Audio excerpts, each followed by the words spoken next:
So some of you have been before, some of you haven't. This is the fourth and final of our live seminars with Chris here, the UK's leading emotional eating coach, about how not to make December one long binge. Now, because I've got him, I'm not going to stay for the whole thing, so it's a bit long for him to sit around here. So I'll get you guys set up, and I'll pop back towards the end, but I'll leave you with Chris. Thank you. Thanks, John. Good evening, everybody. Good evening. While you last time.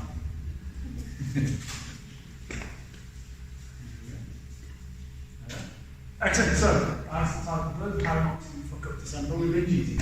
Because, as you will know, it's a lot of people go, well, it's December, can't do it coming. It's too much like hard work. I'll start again in January. You know, we all tell ourselves these stories. But when you think about it, Christmas is what, one day? Maybe two if you count Boxing Day? Not 31. So, bonus point, can anybody tell me what film this is from? Yay! Which one? No, you're asking. I don't know. It's been about 100, isn't it? It's the Muppets. It's my favourite one. So, obviously, this is the Ghost of Christmas Future. What I don't want us to have is a repetition of how the Ghost of Christmas Past. I don't want it to be in January going, oh, God, done it again. Oh, what's happened? You wake up, first week of January after your food comes and go, all that work I've done this year, I've really done. So, tonight, we are going to go through how to not do, and I'm taking this from a position of my expertise as emotional eating and binge eating coach. Now, some of this might not be relevant, some of this hopefully you'll relate to, okay? So I'm going to talk about people's behaviours, how people talk, how you may talk, and how if you are one of those people who struggles with your eating habits and societal pressure, I think it might make some sense to you. So, like anything, this is a difficult time of year, but that's the same with any time. But December itself can bring those extra challenges for you. And one of those is dealing with events that people frequently talk about food. Weight, diets, I start again in January, I can't eat that, or I've ate too much. And it seems to be a very common topic of conversation people have. And when I was in my period of recovery, hearing friends and relatives talk about their diet plans, their weight loss strategies, their workout problems, often actually made me feel quite anxious because I'm always like comparison. It's like, well, they're doing this, or I should be doing that. And any sort of meal or event like that used to trigger me and make me struggle. And it doesn't matter about what they were talking about either, whether it's how certain foods are fattening or how they feel for eating this. You probably also know people who comment on or criticise their own body or others' bodies, or give that unwanted weight loss advice, or think somehow it makes sense to tell you what you should or shouldn't be eating. Everyone's an expert. Everyone likes to comment. Quite often, though, that's because of their potential insecurities themselves, and we'll cover that a bit later. The other thing as well is because the holiday season, December, brings more temptation surrounding food and more concern about weight gain. These conversations then seem to ramp up. I'm sure if you like me, throughout Black Friday, everyone was talking about, or December, talking about weight gain, talking about this. The fitness industry does it. Even TV advertising does it. And as it gets more intense and more onto you, what I want to give you tonight is some ideas of dealing with this, so that you can actually stay on track with your plans and not feel as though you're going to struggle, and not feel as though you're going to get put into that situation of struggle, of waking up and say in January going, what's happened in December? Now, I know on its own, the talk about food and weight doesn't actually cause binge eating, but it's helpful to learn how to manage your reactions, your responses to this. So, how will we go about dismissing the food and weight talk and those urges that we mentioned? Well, giving up the whole fixation on the diet mentality, the fixation about weight obsession, is important in overcoming emotional eating and binge eating. Because, like you are in this environment, you're focusing on the things that nourish your body, nourish your mind, and break through the cycles of yo-yo diet as we did before. So, here's the sort of thing, when you're on this journey, it's unsettling to hear what people are saying. It's unsettling to, when they're doing the very opposite to what you're trying to do, and are sort of highlighting things to you. So, give you an example. When you're going to have a Christmas party, okay, and you're trying to enjoy eating in moderation, you've got a plan, and not feel guilty about eating certain foods, then there's that friend or family member who says, I'm not eating this, calm down, because it's not with my diet plan. This can then start making you question, well, hold on, Cynthia's not eating that. Cynthia's like really fit, healthy, she eats really well. If she's not eating that, and I'm eating that, you can start questioning your behaviour, start questioning, I mean, you start feeling a bit shook up, a little bit ashamed. The most simple thing to do in this situation, though, is treat that food or weight comment as you would like we talked about binges in the previous sessions. Just dismiss it. Dismiss it as somebody saying something that's not directed at you. You know, because dismissing a thought or feeling is really important. Because if you view it as unimportant or meaningless and not worth your attention, you're detaching yourself from it. You're not attaching any value to it. And you can dismiss any thought or feeling encouraging you to binge when you get home or engage in other harmful behaviours like excessive dieting. Oh, I had a cake last night, I'm not eating any calories today, or I'm going to do an extra session at Rise, or I'm going to do something, which you know are quite harmful because they're focused on the wrong things. However, if you can handle coping these thoughts, how they arise inside of you, you can use the same strategy to disregard them. You can use the same focus on saying the comment is on them. The comment is for them. It's not directed at you. Now, this doesn't mean you have to be rude. It doesn't mean you have to ignore this person, but you can politely ignore the comment or kindly change the subject and move on. Now, this sounds really easy, but I know that sometimes it's not easy in that moment. So I'm going to dive a little deeper and give you some little help in dealing with these situations as they arise. So, most importantly, you need to be mindful of your own reactions. The reason why dismissing someone else's comments might feel difficult is because the comment may immediately lead you to an emotional, mental, or physical reaction in yourself. You may find your own thoughts increasing at that moment. You may feel feelings of anxiety rise. You may even feel angry at the person for bringing up the topic in the first place. You may feel guilty if you are eating something that goes against the other person's weight or food advice.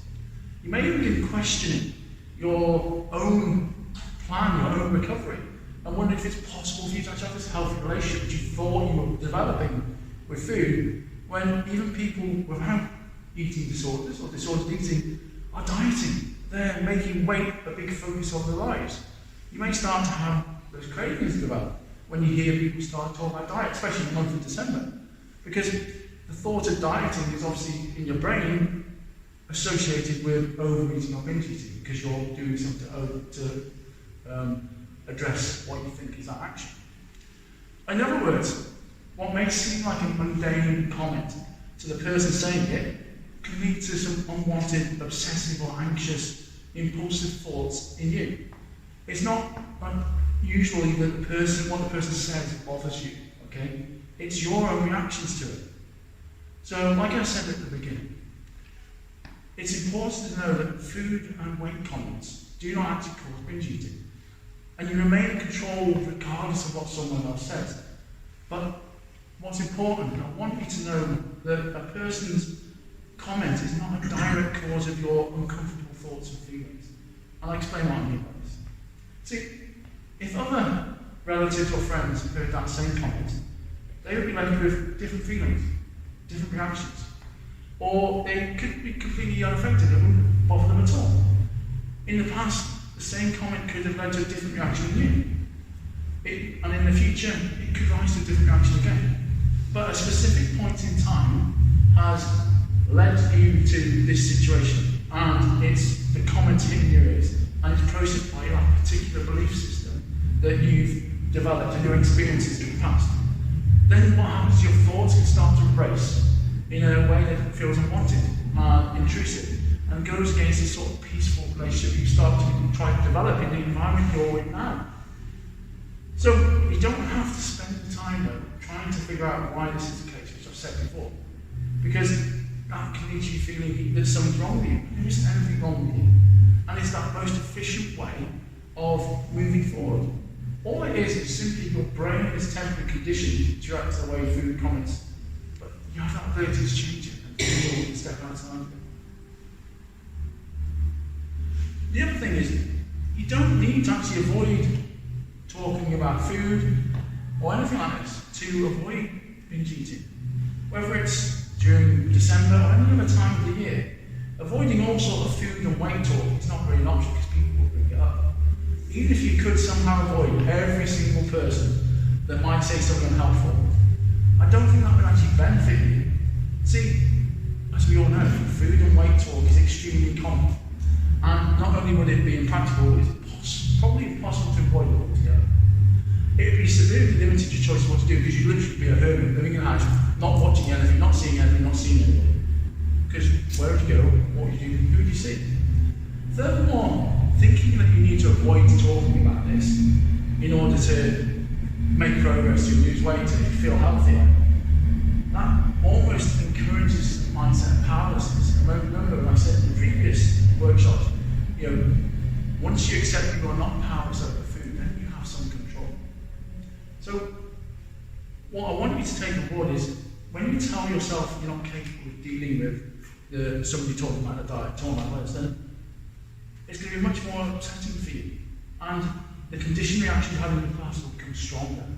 Furthermore, if you think that this will lead to sort of harmful behaviours, guess what, it probably will, because you create that self-fulfilling prophecy. If you think, oh God, they're talking like this, I can't get cake out of mine, I can't get this out of mine, all you're doing is creating this mindset and the sort of ability that you're going to want to go ahead and do this. And almost you pre-set your mindset to do this.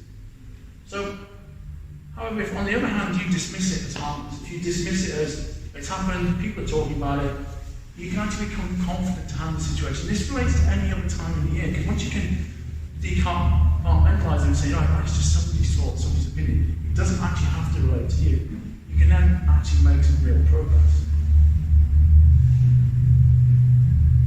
The other thing I want to take on board, which might sound interesting, is have some compassion for the person. They're trying their best. In order to get in a better mindset, to deal with these sort of food and weight comments, you must first understand that everyone has their own thoughts, driving what they say or do. Most people do mean well, okay? But what they say about food and weight comes from what's making sense in their own mind. In that moment, based on a multitude of their own experiences and their own thoughts, their opinions and their emotions. It's unlikely that the person is saying something about food or weight to intentionally hurt you. Not always true, but probably not. They're simply making a comment or just trying to make conversation. We've all had friends, parents, relatives who've gone, got a bit of weight there, or should you be eating that? They're not purposely being mean. And when food is at the centre of events, like it is during December, especially Christmas, it can seem to make sense to talk about it. Oh, isn't that turkey amazing? Look at that cake, look at the trifles, that's very amazing. So that's what people often do. And you don't need to make it any more meaningful than that. If the event didn't include food, but instead took place around a big table of flowers, then you'd probably talk about the flower arrangement. You would say, oh, how beautiful that is, and look at the colours. The problem is that food is often an emotionally charged topic. So the conversations about it don't always feel as positive or pleasant as conversations about flowers might feel. And we're all guilty, me included, of not considering how our words may affect other people, or saying something without really thinking about it. So when you try to have this compassion for that person about making that food or the weight comment, it could be that they've simply got around the habit of talking about diets or weight during meals. So these thoughts automatically come because that's all they focus on. And they don't filter their thoughts out before they speak. Whatever the case, being upset with the person isn't practical, right? And it's not actually helpful either. So keeping that attitude of compassion for that person keeps your emotions from running high. And it makes it easy to dismiss their words, because you're thinking, okay, it's fine, I accept that, but you're on your journey. What you're doing is really important for you. The other thing is, it's not about you. Regardless of the exact reason the comment was made, know that it's not about you. Someone saying that he or she is not eating sugar this Christmas does not mean you should consider avoiding sugar this Christmas either. Someone saying that they need to lose weight after Christmas does not mean you consider that as your goal as well. Someone else criticising their body size does not mean you need to turn your attention to your own appearance. And again, I'm going to talk about some things you might hear in December. What people say about food and weight is often not accurate and doesn't actually line up with what they actually do. That person who says sugar's off limits until Christmas Day may have had a load of biscuits before they turned up at the event. Or they may decide to have that dessert when they go home. The Christmas party, I'm not having that cake. No. And they get home and they're having 3 slices in the cupboard. Okay? And that person who says they're going to lose weight may never actually change one eating habit. It's common for people to claim to eat healthier or less than they really do. But people often don't. And they aren't actually intentionally lying to you about their eating habits or weight loss plans. But people often express what they aspire to do. We've all seen it, we've all heard it. And they do it as if it's a fact. They're convincing themselves it's happening. And if you're someone who's on this journey, who's lost weight, and you're dealing with any sort of disordered eating, you've likely learned how harmful diets are. We all know that restrictive, soup diet, the skinny diet, any of the list, they don't work, And essentially people who actually stick to them are very low. They've got 92% failure rate. And it's very likely that people who are making dieting comments at a party are the exceptions to diet failure. They're going to be the constant people who go through rounds. And even if that person, who is making the food comment is really dieting and losing weight, exactly like they're saying that, it still doesn't have to affect you. It's simply the path that person is on right now. You have a path that may change tomorrow in the future, but you're on your path and you have to stick to your path. Don't feel you're in a race of comparison with other people in this month or any month. The other thing that I want you to think about, be curious. In addition to compassion, try viewing the comments with curiosity as well. Now, this can help reduce any anxiety you feel. Because if in a moment somebody is talking about food or diet or a weight plan, you can think, I wonder why they feel that way. Or, I wonder what's that's about. It can make a big difference in your mindset. You don't need to say these words out loud. Do you really mean that? And you don't need to actually answer the questions in your head. It's simply about switching your anxiety-filled reaction to a curious one. Wondering, why are they thinking that? And again, when you talk about compassion, you think, God, I'm really struggling there. I remember feeling like that. I see that a lot when I talk to people. I have so much compassion for people that, and that's why I do this job. I can see it, and I can see when people are kidding themselves rather than, not just kidding me. And I think, why do they think that? And if the conversation develops, then I can support them in that. But for you, it's just breaking that link between, are they being mean to me, or what do I want to say? You can also use curiosity to help with your own emotional, physical, and mental reaction. See, when you're a curious observer of your own mind, you get some distance from your thoughts and reactions. It's like when I said to you about when you step away, when you hear that inner critic inside you saying those mean things to you, when you step away and think, why I would never allow anybody else to, I wouldn't allow my friend to speak to a friend like that. Why am I allowing my own self-talk to speak to myself like that? When you step away, you can think, okay, why is this reaction happening? And this is a tool to use all of the time. When you feel you're negatively talking to yourself, take that step back and say, would I allow somebody to speak to them strangeness of that? No, you wouldn't. So why do you allow yourself to talk? You'd never talk to a friend like that. So why do you allow yourself to talk to them like that? And again, when you're a curious observer of your own mind, you don't need to try to figure anything out. You don't need to know exactly why your reactions are the way they are. But by being curious about them, your own thoughts and feelings, it's such a much better way to manage them than being fearful of the thoughts and trying to avoid them, trying to run away from them. Because when you try to run away from them, they build in consequences, build in fear. And actually, it's not fearful. And you stop creating that environment that then you slip up later. The other point is, don't actually engage in the food talk. I find that in most cases, it's best to avoid engaging in any type of food or weight or diet talk. And it can be difficult because people go, oh, how are you on the gym, or how are you doing this? And that's okay, right? Because that's your exercise. But when people go, you do this, and or you go to the gym and you're eating that, move away from it. Especially if you are recovering from let's say, your disordered eating or this approach. Because during recovery, it's helpful to take that focus off these things. And talking about someone's diet or weight is contradictory to that. It's not that you can't talk about it, okay? But it typically just doesn't actually serve a useful purpose. And actually, it's a distraction from your goal of having this healthy relationship with food, like you have a healthy relationship with exercise.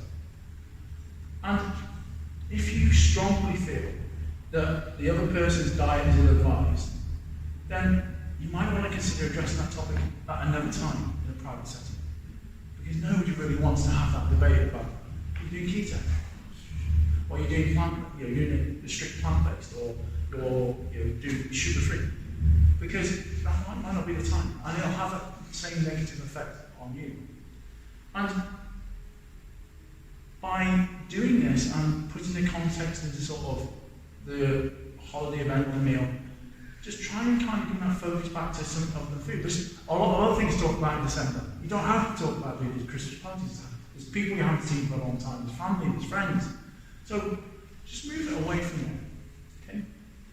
And it gently sends a message when you're looking at changing the subject that you aren't really interested in digging deeper in that person's conversation, without you having to be critical of them.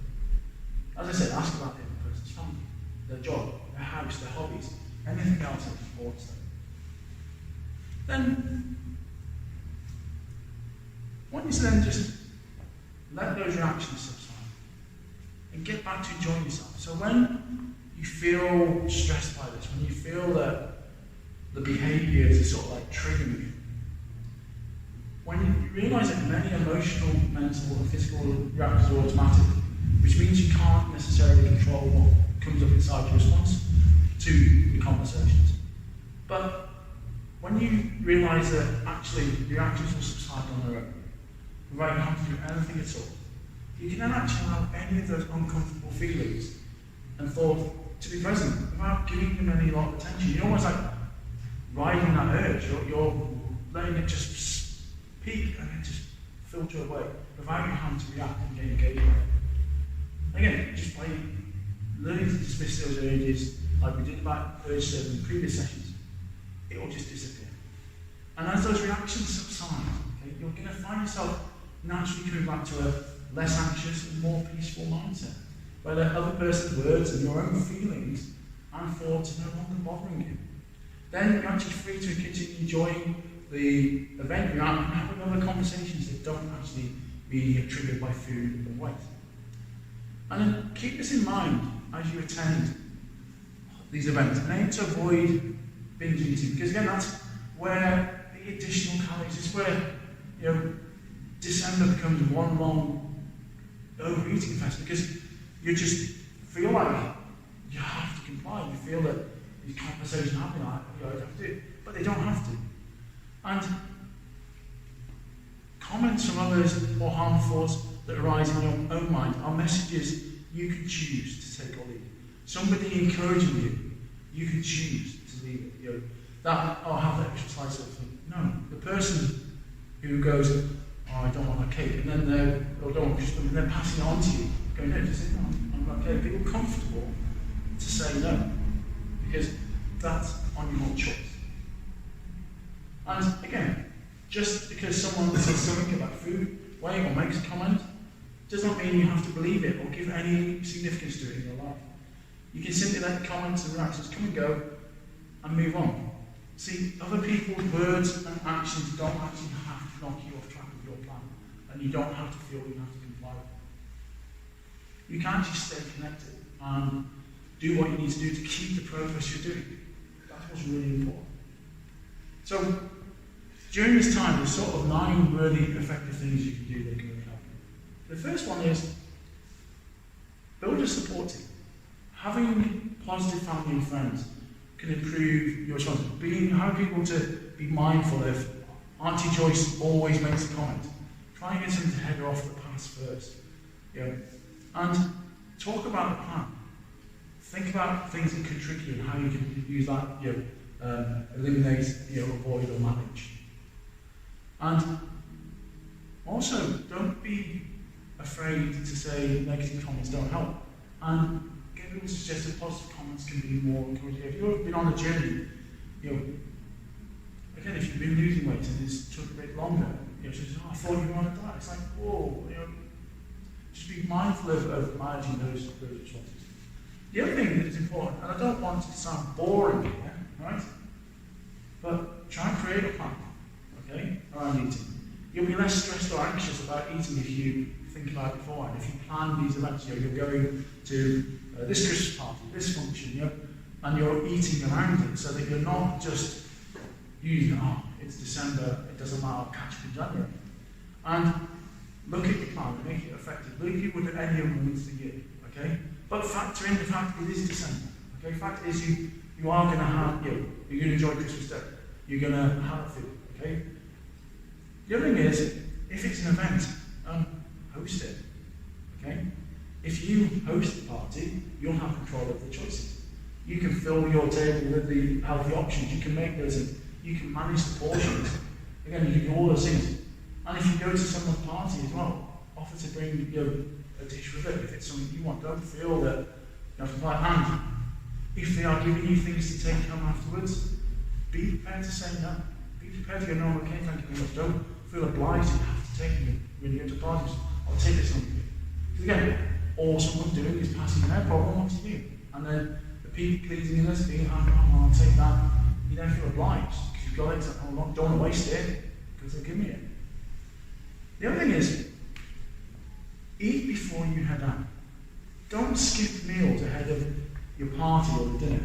Because guess what? You'll be most likely to binge. Instead, eat a small snack beforehand. Again, some fruits and vegetables, something smaller. Because you'll be less interested in party food if you've had a plan beforehand. And then as I said, don't deprive yourself. Okay? Allow some of those foods you love at this time of year. Again, avoiding it, we all know if you avoid something, you're going to crave it and want it even more. And you'll be more likely to binge on it. The sixth one is step away from the buffet. Okay? I say this quite often. But food can't tempt you if you can't see it. Get a plate. So I want to tip out the buffet, I'll walk the buffet first, then I come back, I get a plate, and I'm not walking along and you get to the back end of the buffet, you filled your plate up because you don't want to miss out that thing at the end. And then once you've got it, get up and walk away from the table before you have a chance to refill it. Don't sit first, part way, find people you want to engage with, talk about. Have your back to it so you're not constantly looking at the food. Then eat slowly. Take small bites. Chew everything slowly. Feel like you've eaten more than you really have. Again, slowing down your eating really helps with this. And then once your plate is empty, get up and walk away. And then think about your drinks as well. It's not silence, but it's an alarm. That's It's overridden silence. Turn my phone off altogether. Apologies for that. no problem at all. The other thing I think is important to think about is drinks this time of year. Because as you know, the specific holiday drinks we get, berries, and all the other, advocaat,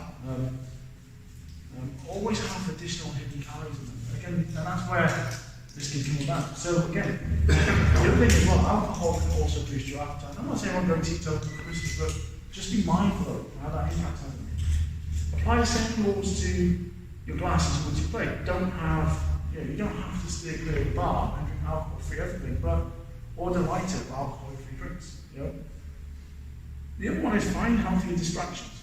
When you're feeling food is beckoning, find something else to do. Go for a walk with a friend, wrap some presents, play a game with the kids, just do something that's a bit of a distraction. There are plenty of opportunities to do things you don't normally do at Christmas time. So, I'm now going to cover 10 tips to help you from overeating at Christmas. Okay. Now, when you think about it, the stress of preparing for Christmas, that huge array of delicious looking foods in the shops and restaurants, food gifts to receive. My wife, bless her, went to Costco yesterday, came home and bought there's only 2 of us on that. 3 big things of peanuts,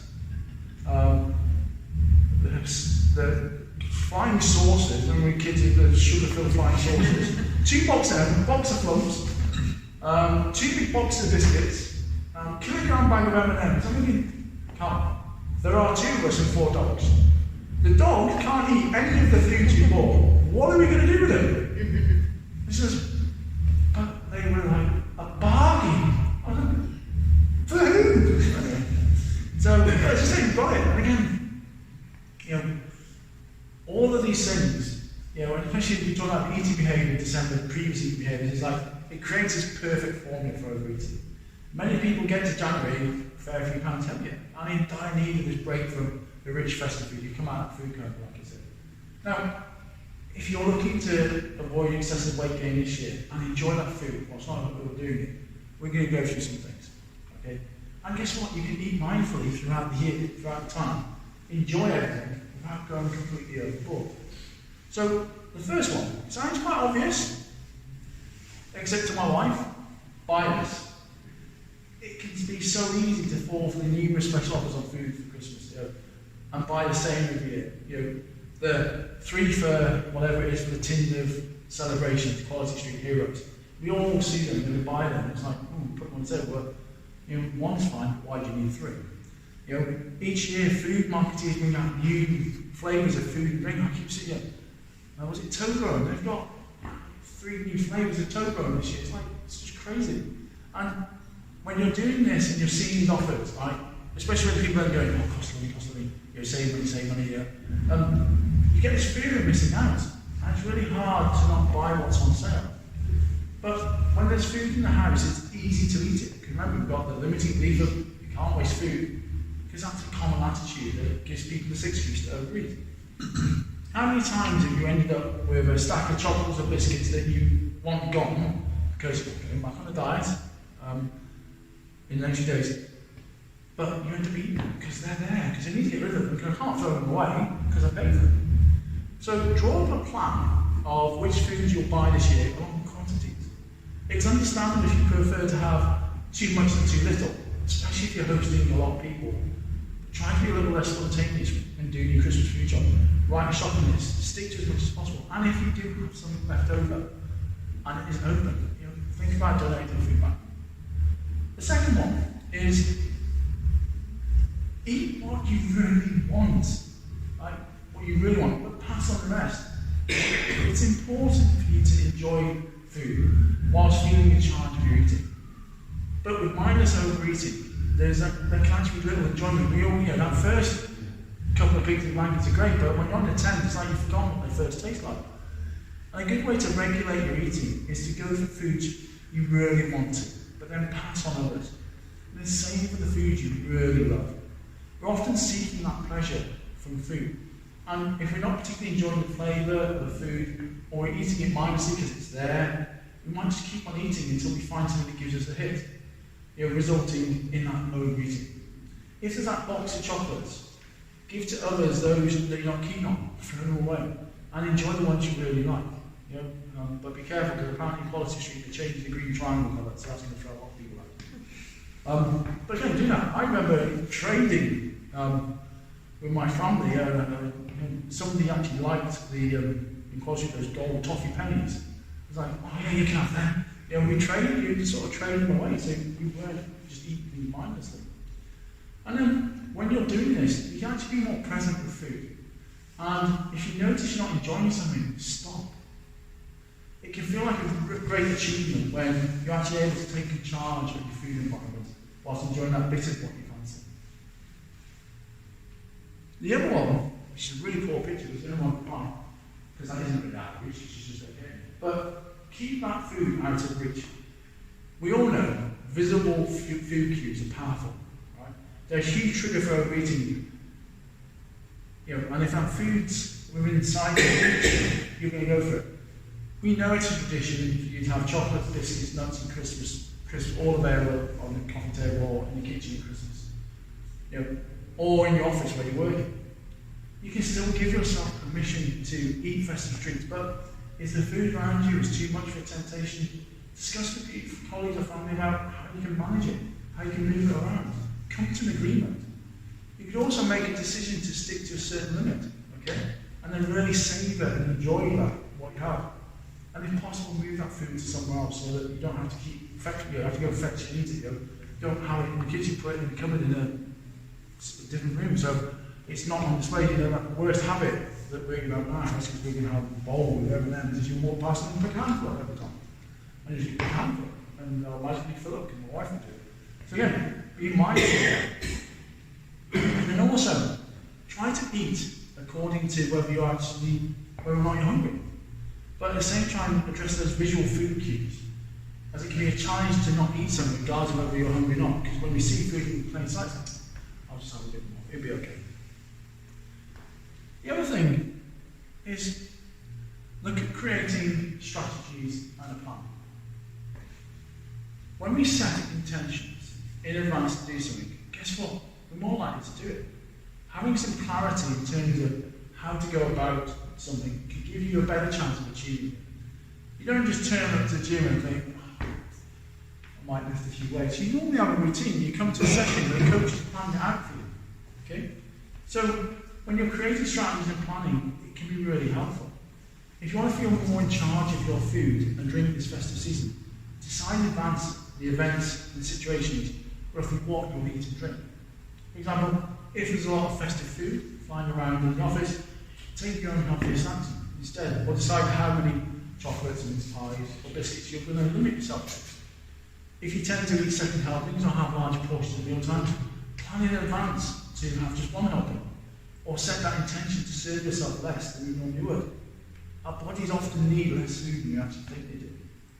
Perhaps you don't usually enjoy second helpings as much as the first, and maybe you often feel overly stuffed with large portions.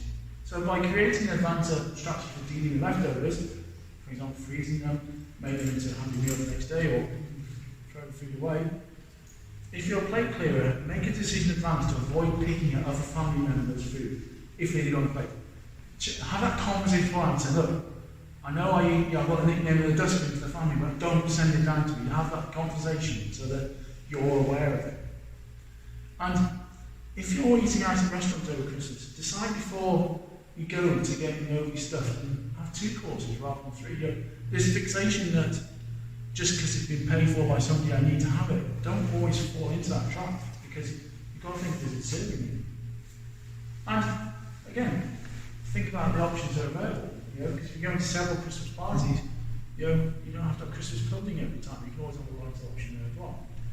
So the other thing is, if you don't want to overdo the calories in a restaurant or at home, a simple way is to plan to avoid meals that are overly rich, such as fried or battered foods, creamy, cheesy sauces. Planning those meals and snacks in advance can also help take that stress out of food shopping and put a limit on those impulsive food purchases that will be happening at Christmas, because all the offers will be there for you. And creating your own personalised strategy and your own plan will actually make all the difference for you. And compared to just turning up, you all know you should go shopping and just come up with about this because you end up buying more. This is a similar process when you're planning your events. The other one is, don't graze. Think about it, each mouthful actually adds up. Some people are grazers. I am terrible for it. And whether through skipping meals, boredom because they're influenced by external cues to eat, such as the sight or proximity of food, or because they're hungry whilst preparing the evening meal. Don't kid yourself, each time you pop food into your mouth, it's only a mouthful. Because we all know those mouthfuls add up over time. And be wary of forgetting what you've eaten too. So losing track of how much you consumed over the course of the day can actually easily happen if you have a tendency to graze. It's easy to think that something's only a mouthful if it doesn't count, or it's only a few calories. But when you think about it, many festive foods are calorie dense. So popping food in your mouth here and there can open that significant number of calories that you're consuming and grazing on if you eat this all day. The trouble with grazing though is that it isn't physically or psychologically satisfying. As much as it is like mindless, it's the small bits of food here and there. Okay, and when you're having the small bits of food, you don't satiate you, you don't feel like you're filling up. And the problem with grazing on sugary foods like we do during the Christmas period is it can cause blood sugar peaks and dips and actually create frequent hunger, which can make it hard to stop eating. Again, look for that structured meal plan if you would. The other one is have some strategies for TV eating. For many people, TV is an integral part of Christmas, enjoyment, escapism and relaxation. And we have so many channels these days, it's ridiculous. And we've got catch-up TV, we've got Netflix, and all these things happening. Now, from my experience of working with clients, TV can be a huge trigger, okay? And it can trigger mindless overeating, whatever time of year. And a lot of people I work with, well, this is difficult. See, when we're distracted by TV, it's easy not to notice how much you're eating. Or if the program you're watching isn't very stimulating, you might get the munchies. Watching TV, you see, is a deeply ingrained habit for many people, especially in the evening when energy levels are lower. If you watch TV for extended periods, I'd consider reducing that TV time, getting up, alternating TV with other activities. Enjoy playing some board games, cooking prep, getting ready, having a chat with somebody. Okay? Again, or do a hobby whilst the TV is on. Okay? If practical. And a good strategy is to put the food in a different part. You don't have the food in the room with you. Okay? Put an amount of food in the bowl and then leave the rest away. Take it with you to watch the TV, but that's it. And then, if you've got a tendency to go back and forth, you can move the food outside so as you go back in the kitchen, you're not just constantly grazing, like we said before. And always remember the power of an open packet. Some individual packets can help you still enjoy food you don't put the best with them. Again, this time in Doritos, big, huge packs, when you get smaller, so you're actually limiting that thing. The other sentence is, don't use quick-fire diet solutions in January with an excuse to overeat. Oh, I'm going to start in January, I'm going to be fine. See, I've worked with so many people over the years, and it's a real common for individuals to be trapped in yo-yo dieting. Swinging between restrictive eating, dieting, and an overeating, and labeling foods as good or bad. Whereas if you get a sort of middle way, sort of balanced eating, quite often this can feel like an alien concept, which involves being generally mindful about food choices, but not categorising your food as good or bad, because when you do that, you're creating a big problem. And the problem is as well, you're going to see it, we saw it on Black Friday, we're going to see it on probably 27th of December. You're going to be hit with weight loss diets. I can guarantee you, Weight Watchers and Slimming World will be bombarding the social media and the TV airwaves after Christmas. Because they're going to be, weight loss diets can feel like a saviour, giving people that excuse to overindulge at Christmas. And even the majority of December. But if you feel that you can solve all of this festive overeating and weight gain with a restrictive diet in January, it might keep encouraging you to overindulge. Okay? Because you'll be like, I'll get back on my diet this year. New year, new me, and all that malarkey. But the problem with that is the weight gain at the end of Christmas doesn't feel good. And that then only reinforces the belief that you can't control your eating unless you're on a diet. In contrast, a person who has no intention of doing a quick fix diet can come to January and is more likely to be mindful of the food at Christmas, to avoid gaining too much, to use the tools we talked about tonight. It's better to adopt a maintain not gain mindset than feast or famine. It's better, if you're generally vigilant, if you gain 2 or 3 pounds, it's not going to be the end of the world. Whilst reliance on dieting can keep us trapped in the cycle of black and white thinking, behaviours, and that contrast of whether things are good or bad. And when that happens, guess what? You're going to be on jumping onto the diet cycle time and time again. Then, like I said earlier, Eat mindfully. Mindful eating is about being present with food in the moment, whilst not allowing lots of distractions to prepare eating plates. Now, of course, that's slightly different on a Christmas table when you're having conversations. And that's actually good, because when you're talking, you're slowing things down. You're not racing to eat things quickly. And when you start enjoying the food by savouring the taste and texture, you start becoming aware of when your body has had enough to eat. Because if you slow down, you actually eat less. Okay? And your stomach's having a chance to send the signals to your brain and say, yes, I'm eating. Also, if you are eating mindfully and focused on the food, your mind's taking in and processing what you're eating. And that will actually have a thing of identifying pleasure, identifying the food satisfying. It's a great experience. It's also about giving yourself choice around food. Like we said before, permission to eat the foods you enjoy in moderate quantities. Not allowing yourself to get overly hungry, or depriving yourself, which can then lead to the food cravings that we've discussed before. And then guess what? You have the food cravings, you end up overeating. And then actually learning to feel satisfied when eating the right amount of food for your body, both physically and psychologically. See, self-awareness is the key to this. Okay? And being aware of not just what you eat, but how and why you eat. It then enables us balanced and flexible eating, but not perfect. You know? It's never going to be perfect. Remember, no one food is bad. It's how much of you eat it and how often you eat it that counts. So when you read about all of nothing thinking and behaviours, the benefits of mindful eating sort of restricts that and balances things out. The thing you can do is think before you eat. And always try to leave some food on your plate. See, eating can be habitual and done with little thought. We do it all the time. And then that's what makes mindless eating so easy. But when food is present, check in with yourself. For example, do I want to eat this? Will this food taste as good as it looks? Why am I eating this? Am I enjoying this? If your plate is piled up, consider when you need to eat it all and leave stuff when you've had enough. I've met so many people who struggle to leave food on their plate because, guess what, as a child, they were told to clear their plate. If you struggle to leave food, serve yourself a smaller portion, but try experimenting use the food before, just a tiny bit to start with. If you're ever offered food or tempted to eat something, think about whether you actually want that particular food and how close you are to meal time. If it's less than half an hour away and you're not particularly hungry, don't eat it, because the food's always going to be there. Then try and assess how much you are enjoying the food. Fast eating is linked to overeating and obesity. So if you're a fast eater, try to slow down. Avoid eating when distracted to help you focus on the savoury of food in a way, like we said, to feel satiated. And then you won't go looking for more food.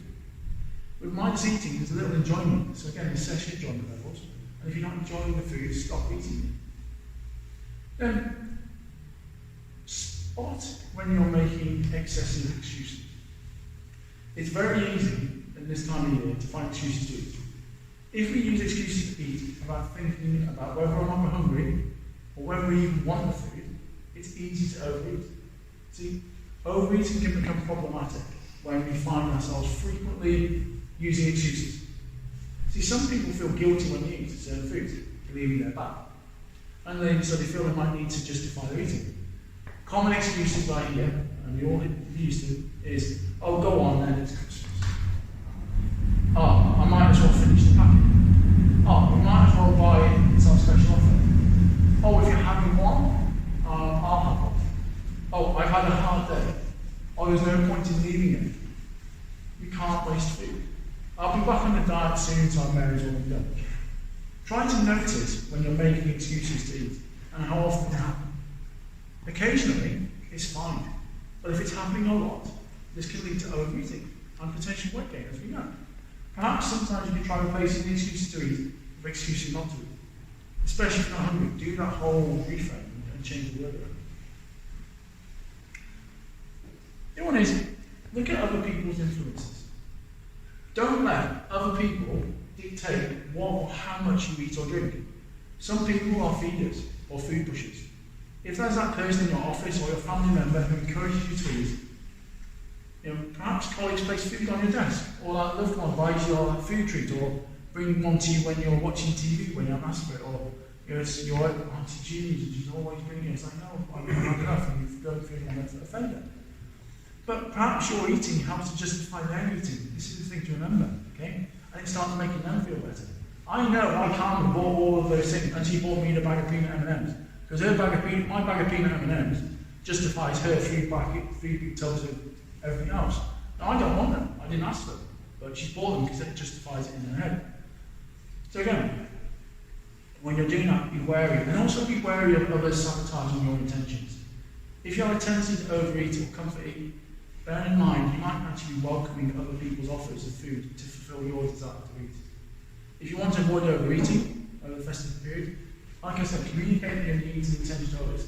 They may ignore them, like Carmen did with me, but somebody's going to get a kilogram by the way of peanut M&Ms, so very happy for Christmas. Then, the other thing is, think about getting adequate sleep. Difficult time of Christmas could be either long or feel good, but listen to your body. If you're feeling tired, perhaps due to lots of festive partying or staying up late to watch films, have that early night. Lack of sleep, we know, affects appetite hormones, which again causes food cravings. That desire to eat more usual the next day. The occasional late night is okay, but being encouraged to stay up late by others around you may lead to too many late nights that leads to lethargy, that negative effect on your mood. They can cause carbohydrate cravings, and that's then make balanced and healthy eating harder. Then, consider your relationship with food if and how much you can possibly overeat. If you've got a tendency to overeat at Christmas and find it hard to control your food intake, just consider where we have that tendency to overeat all year round. See, many people use Christmas or other holiday times as that justification for overeating. And holiday times make them feel better about themselves because it's a time when considered as an excuse to let go. Don't need to do it, I can indulge. Now, like I said, there's nothing wrong with a few days of overindulgence as long as you get back on track. But if this overeating happening all year round, if you're thinking like 1st December, I've got a month of it, that's a problem. And that's where it's important to address your relationship with food and whether you might be using food as a coping strategy for other emotional reasons. So, in summary, if you want to avoid overeating too much at Christmas, there's lots of steps you can take and help feel more in charge of this eating. See, eating in moderation, using mindful eating strategies, is still very much enjoyable. And can actually stop the mindless overeating that actually makes you feel sluggish and upset. And it can still allow December to be much more enjoyable than you have had previously. And also, you can get to the end of the Christmas period with a feeling of a sense of achievement, rather than rushing to get back to that crazy diet and lose all the pounds you've gained. See, being mindful of your eating and mindful of your processes around this isn't about restriction. It doesn't involve feeling deprived. It's flexible, it's about being balanced. And it means you don't have to go on restricted diets. You just have to pay a bit more attention to what and how you're eating, and your mindset around this. And eat according to what your body needs, rather than what your mind's telling you. And try and embark on that fresh approach by trying some of these tips. You can use them all year round, they're really effective.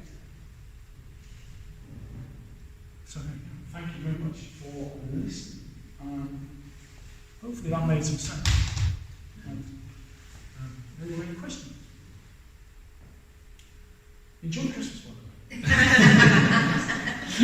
I should put my group chat there, so it's no kind of Christmas board. No, it is. It's, like I say, people get wrapped up into it, and we all actually make it worse for ourselves because we create this big fear around it, and then we will overindulge because you do, because we're human and it's Christmas and the food is really nice. You then feel a failure, but you're not a failure. Because it's about that time. But I always think Christmas, people have lost sight of the fact it's a time for connection, it's a time for family. It's not actually food, the byproduct, but people have made the food industry that makes them a lot of money have made it all about the food. When actually it should be more about the time. That's why I love the American concept of Thanksgiving, because it's like, the turkey is all about the reason behind it rather than the food itself. Thank you. Thank you. No other questions? You're confident December's not going to be one more binge? I don't like the salad, when the adverts go on his food all the time, I just have a meal. I love that bit, I'm like, I'll just go and get a biscuit. It's tough, isn't it? Food all the time. It's very tasty. It is, and it's deliberately designed that way. You know, they're not silly. Of doing that. And it's a bit like the offers, they do the offers in a strategic way that actually, you know, they aren't any better for you. But you think, well, actually do it, but it's not. I saw a thing the other day in the study, 0% of the Black Friday deals they suggested were actually any cheaper than they were a month ago. They just put it up, they run up to it, and then put it back down to normal price. Takes a million of it. That's the same with all these sort of, you know, I was saying to the cases, yeah, you had everybody beforehand going, on this deal, but then everyone would be praying for people on Boxing Day or 27th, like, watching the TV or bombarding social media and